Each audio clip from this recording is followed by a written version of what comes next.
کہ یہ بکرا 1 سال سے اوپر کا ہے، اور یہ بھی ہو سکتا ہے کہ بہت سارے بکرے 14 یا 15 ماہ کی عمر میں دانت نکالیں۔ تو بکرے کے لیے کیا ہے؟ قمری سال، شمسی سال نہیں۔ اور یہ یاد رکھیے گا کہ قمری سال 355 دن کا ہوتا ہے اور شمسی سال 365 دن کا ہوتا ہے۔ تو یہ دیکھیے کہ اللہ تعالیٰ نے ہمیں 10 دن کی اور سہولت دے دی، تو کم سے کم پچھلی بقرعید سے پہلے وہ پیدا ہو چکا ہو۔ بہت سارے بھائی بہن ایسے بھی ہیں جو گھروں میں بکریاں بیڑے پالتے ہیں، اور گائے کے لیے جو اسلام میں شرائط ہیں وہ 2 سال کی ہیں، اور دمبے کے لیے بھی 1 سال کی ہی شرائط ہے، لیکن اگر دمبا موٹا تازہ ہے، پلا ہوا ہے، تو پھر 6 ماہ کا دمبا بھی چلے گا۔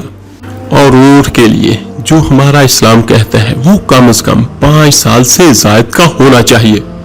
اور یہاں پر ایک بات اور کلیئر کر دیتا ہوں کہ کوئی ایسا جانور جو بہت زیادہ بوڑھا ہو گیا اور اتنا بوڑھا ہو گیا ہو کہ اس کی ہڈیوں کا گودا ہی ختم ہو گیا، اس بوڑھے جانور کی قربانی بھی جائز نہیں ہے۔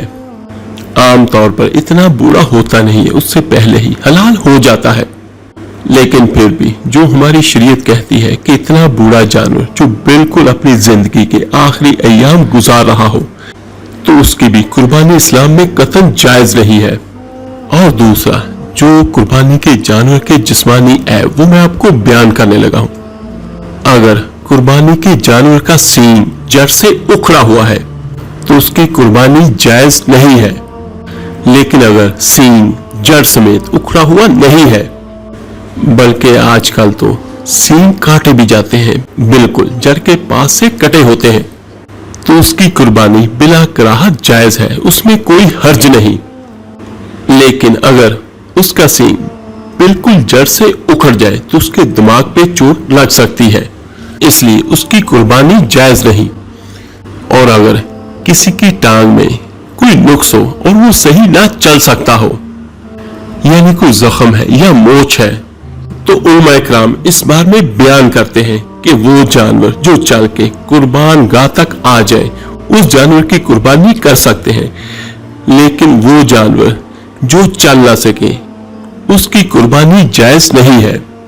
اور بعض اوقات ایسے بھی ہوتے ہیں بہت سارے جانوروں کی دمیں بھی کٹی ہوتی ہے، تو 1/3 دم، لیکن اگر اس سے زیادہ کٹی ہوئی ہو تو اس کی قربانی نہیں ہوگی، یعنی اگر تھوڑی بہت اس کی دم کٹی ہوئی ہو تو قربانی ہو سکتی ہے۔ تو یہ سارا کچھ بتانے کا مقصد یہ ہے کہ بہت سارے میرے بھائی بہن ایسا سمجھتے ہیں کہ قربانی کے جانور میں کوئی بھی عیب نہیں ہونا چاہیے، جبکہ یہ بات غلط ہے۔ قرآن کی کسی بھی آیت میں یا میرے آقا کریم صلی اللہ علیہ وسلم کی کسی بھی حدیث میں یہ روایت نہیں ملتی کہ قربانی کے جانور میں کوئی بھی عیب نہیں ہونا چاہیے۔ یہ بات اچھی طرح سے سمجھ لیں کہ یہ بات کہیں بھی قرآن و حدیث میں موجود نہیں ہے کہ قربانی کے جانور میں کوئی عیب نہیں ہونا چاہیے۔ قربانی میں یہ ہمیں ملتا ہے، اور قربانی کے متعلق احادیث میں ہمیں یہ تفصیل ملتی ہے کہ قربانی کے جانور میں یہ عیب نہیں ہونا چاہیے، یعنی قربانی کے جانور میں یہ عیوب نہیں ہونے چاہیے، اور ان کے علاوہ اگر کوئی عیب اور ہے تو وہ قربانی ہو سکتی ہے۔ صحابی رسول حضرت براہ رضی اللہ تعالیٰ عنہ اس حدیث کے راوی ہیں، جس کا مفہوم کچھ یوں ہے کہ وہ کہتے ہیں کہ اللہ کے رسول صلی اللہ علیہ وسلم فرماتے ہیں کہ اللہ کے نبی صلی اللہ علیہ وسلم نے ہاتھ اٹھا کے 4 انگلیوں کا اشارہ کر کے بتایا کہ یہ عیب نہیں ہونے چاہیے، کہ اگر قربانی کے جانور میں وہ عیوب ہوں گے تو وہ قربانی جائز نہیں ہے۔ وہ چاروں کیا ہے؟ اس میں سے پہلا کہ جانور کانا ہو، اگر اس کی آنکھوں میں خرابی ہو، اور ایسی خرابی ہو کہ اس کی آنکھوں کی خرابی باقاعدہ نظر آ رہی ہو، یعنی ایک عام آدمی اگر اس پہ نگاہ ڈالے اور اس کو سمجھ میں آ جائے کہ اس کی آنکھیں خراب ہیں، یعنی اس کو باقاعدہ چیک کروانے کی ضرورت نہیں ہے، یعنی اس میں ظاہری عیب ہونا چاہیے، آپ کو نظر آئے۔ اور دوسرا عیب جو میرے آقا کریم صلی اللہ علیہ وسلم نے مزید فرمایا کہ جانور ایسا بیمار نہیں ہونا چاہیے کہ اس کی بیماری بالکل ظاہر ہو، یعنی کہ آپ جانور کو مکمل دیکھ کر سمجھ جائیں کہ یہ بیمار ہو. یعنی ہمیں جانور کے متعلق یہ حکم نہیں کہ ہم اسے چیک کروائیں کہ اس کو کیا کیا بیماری ہے. صرف ظاہری طور پر دیکھ لیں وہ ٹھیک نظر آتا ہے تو ٹھیک ہے. یعنی ہم جانور کو اوپر سے دیکھ رہے ہیں اور وہ بالکل تندرست و توانا نظر آ رہا ہے تو اس کی قربانی ہو سکتی ہے. اور اگر جانور بیمار دکھا تو یہ وہ عیب ہے جو قربانی کے لائق نہیں ہے. اور میرے آقا کریم صلی اللہ علیہ وسلم نے تیسرا عیب بیان کیا کہ جانور اس طرح لنگڑا ہو کہ اس کا لنگڑا پن ظاہر ہو، یعنی اس کے پاؤں ٹوٹے ہوئے ہوں یا اس کے پاؤں اس قدر خراب ہو اور دکھنے سے باقاعدہ صاف نظر آ رہا ہو کہ اس کے پاؤں خراب ہیں. تو یہ بھی ایک ایسا عیب ہے کہ جس جانور میں یہ عیب ہوگا وہ جانور قربان نہیں ہوگا، یعنی اس کی قربانی جائز نہیں ہوگی. یہ بھی ظاہری طور پر عیب ہمیں دیکھنے کا حکم دیا گیا ہے. اور چوتھا عیب جو میرے آقا کریم صلی اللہ علیہ وسلم نے فرمایا کہ اتنا دبلا پتلا کہ اس میں ہڈیاں ہی ہڈیاں ہوں اور گوشت پوشت موجود ہی نہ ہو، بہت ہی لاغر اور بہت ہی کمزور، یعنی جو بھی دیکھے اور دیکھتے ہی کہے بے ساختہ کہ یہ تو ہڈیوں کا ڈھانچہ ہے، تو ایسے جانور کی بھی قربانی نہیں ہوگی. تو میرے عزیز بھائیوں بہنوں اور بچوں، یہ 4 عیوب وہ ہیں جو کسی بھی جانور میں پائے جائیں تو وہ جانور قربانی کے لائق نہیں ہے. ان 4 عیوب کے علاوہ اگر کوئی اور ہلکا پھلکا سا کوئی فالٹ ہے، کوئی خرابی ہے جو نظر نہیں آتی تو وہ قابل قبول ہے.